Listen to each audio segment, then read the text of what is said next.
Well, we've got the location of the first site programmed into the GPS unit, so you're just going to use the go-to feature now and try and find that site. Okay, so it looks like we are headed right over here. Yes, we are. Excellent.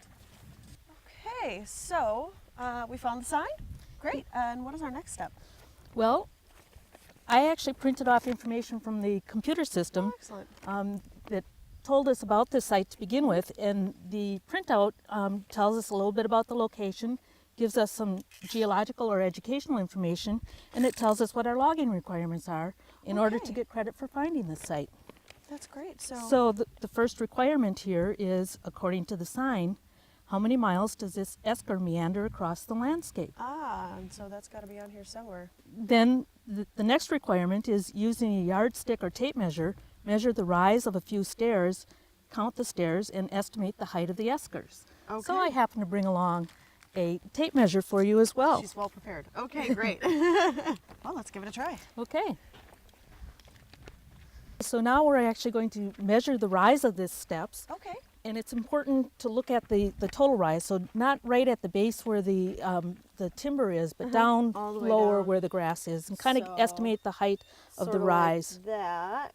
And now what we need to do is count the number of steps as we go up so that we can get an estimate of what the height of the esker is. Great. Okay, so, let's do that. Go ahead, walk with them, John. Okay, well, we've got that figured out. Well, you've got the number of the steps and the rise. You have to use a little math to calculate the estimated height of the esker.